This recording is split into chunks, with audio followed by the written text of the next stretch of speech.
జై శ్రీరామకృష్ణ. ఆదర్శ నారీమణులు. రాజనీతి తెలిసిన రమణి. మహిళ సాధికారికత గురించి ఇవాళ మనము తరచూ మాట్లాడుతూ ఉంటాము. అయితే రామాయణంలోని తారా వృత్తాంతాన్ని గమనిస్తే ఆమె తన సహజ సిద్ధమైన బుద్ధి కుశలతతో తెలివైన రాజకీయ నిర్ణయాలు తీసుకున్న విధానము చరిత్రకు మార్గదర్శనం చేసిన తీరు కనిపిస్తుంది. సుషేణుడి కుమార్తె తార. వానర రాజ్యము కిష్కింధకు రాజైన వాలితో ఆమె వివాహం జరిగింది. వాలి మహాబలశాలి. అతనిది వజ్రతుల్య శరీరము. వాలి అతని తమ్ముడైన సుగ్రీవుడు ఎంతో స్నేహంగా ఉండేవాడు. కాగా ఒకసారి మాయావి అనే రాక్షసుడి మీదకు వాలి యుద్ధానికి వెళ్ళాడు. వాలి ఎంతకు తిరిగి రాకపోవడంతో అందరూ వాలి మరణించాడని భావించారు. దాంతో వాలి స్థానంలో సుగ్రీవుడికి పట్టాభిషేకం జరిపారు. అప్పుడు స్థానిక ఆచారం ప్రకారము తారా సుగ్రీవుడికి భార్య అయింది. ఇంతలో కొన్నాళ్లకు యుద్ధం నుంచి వాలి తిరిగి వచ్చాడు. సుగ్రీవుణ్ణి తరిమివేసి మళ్ళీ తానే రాజయ్యాడు. వాలి తిరిగి రావడంతో తారా కూడా మళ్ళీ తన విధేయతను అతనికే ప్రకటించింది. సుగ్రీవుని పట్ల తీవ్ర కోపావేశాలు ప్రకటించిన వాలి అతన్ని తరిమివేయడమే కాక అతని భార్య అయిన రుమను తాను బలవంతాన చేపట్టాడు. అటు రాజ్యాన్ని ఇటు కుటుంబాన్ని పోగొట్టుకున్న సుగ్రీవుడు ఋష్యమూక పర్వతంపై తలదాచుకున్నాడు. సీతాన్వేషణంలో ఉన్న శ్రీరాముడు ఋష్యమూక పర్వతానికి వచ్చినప్పుడు సుగ్రీవుడితో స్నేహం కుదిరింది. సీతామాత జాడ తెలుసుకోవడంలో శ్రీరాముడికి సాయపడతామంటూ సుగ్రీవుడు వాగ్దానం చేశాడు. అందుకు ప్రత్యుపకారంగా వాలి వల్ల తాను కోల్పోయిన రాజ్యాన్ని తనకు తిరిగి ఇప్పించడంలో శ్రీరాముడి సహాయం కోరాడు. రాముడు అందుకు అంగీకరించడంతో సుగ్రీవుడు వెళ్ళి వాలిని యుద్ధానికి పిలిచాడు. ఆ సమయంలో సంయమనంతో వ్యవహరించాల్సిందిగా వాలికి తార సలహా ఇచ్చింది. కోపాన్ని విడనాడి సుగ్రీవుడితో పోరు మానుకోవలసిందిగా హితం చెప్పింది. ఒకసారి ప్రశాంతంగా ఆలోచించాల్సిందిగా ఆమె తన భర్తను కోరింది. గతంలో ప్రాణరక్షణ నిమిత్తం పారిపోయిన సుగ్రీవుడు ఇప్పుడిలా వచ్చి కయ్యానికి కాలు దువ్వుతున్నాడంటే అందులో ఏదో మర్మం ఉందని తార పేర్కొంది.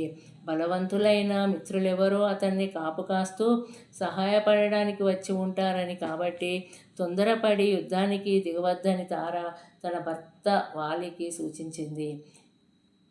అయోధ్య రాకుమారులైన రామలక్ష్మణులతో చేసిన స్నేహం వల్ల సుగ్రీవునిలో విశ్వాసము నెలకొందని తనకు అందిన గూఢచర్య నివేదికల ద్వారా ఆమె తెలుసుకుంది. నిజానికి వాలికి తార చేసిన అభ్యర్థన ఎంతో తెలివైనది, సబబైనది. ఎందుకంటే అందులో నైతిక వైఖరే కాక సైనికపరమైన ప్రతివ్యూహాలు అంచనా కూడా ఉంది.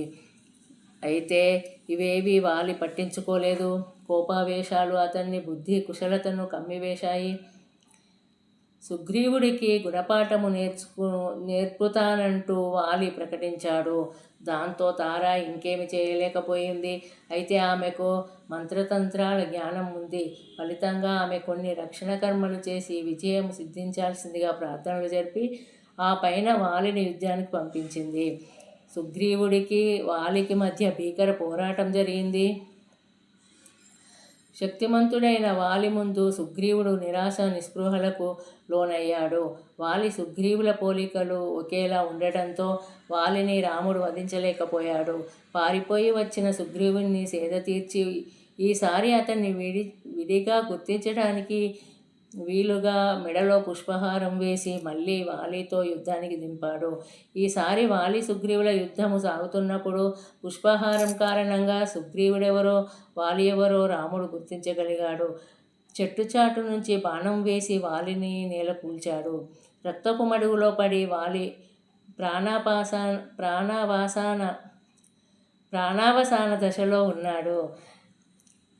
వానరరాజైన వాలిని శ్రీరాముడు నేల కూల్చాడనే వార్త వినగానే వానర మూకలు భయంతో పారిపోసాగాయి. సరిగ్గా అప్పుడు తార సందర్భోచితంగా ప్రవర్తించింది.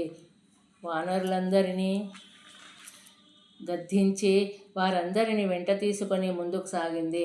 రాజు నేలకూలినప్పుడు ఏ రాణి అయినా చేయాల్సిన పద్ధతిలో వారందరినీ వెంట తీసుకొని ఆఖరి క్షణాల్లో ఉన్న వాలి వద్దకు వెళ్ళింది. భార్య తెలివితేటలు సుగుణాలు బాగా తెలిసిన వాలి తన అంతిమ గడియల్లో సుగ్రీవుణ్ణి పిలిచి కీలక సందర్భాల్లో ఆమెను సంప్రదించి ఆమె సలహాలు తీసుకోవలసిన అవసరాన్ని నొక్కి చెప్పాడు. మొత్తం మీద నేర్పు, కుశాగ్ర బుద్ధి పుష్కలంగా ఉన్న ధైర్యవంతురాలిగా తార మన ఇతిహాసాల్లో కనిపిస్తుంది. ఆమె దౌత్యవేత్త, రాజనీతిజ్ఞురాలు, భవిష్యత్ సంఘటనలన్నీ ముందుగా ఊహించగల బుద్ధిశాలిని. కుమారుడైన అంగదుడి క్షేమము ప్రయోజనాల రీత్యా ఆమె ఎంతో ఓర్పుతో అవతల వారికి తలొగ్గినట్లు కనబడింది. ఆ రకంగా అతని మీద అందరికీ జాలి కరుణ కలిగేలా చేసింది. ప్రాతకాలంలో ప్రతివారు స్మరించాల్సిన 5 పుణ్యవతులలో తార ఒకరు. జై శ్రీరామకృష్ణ.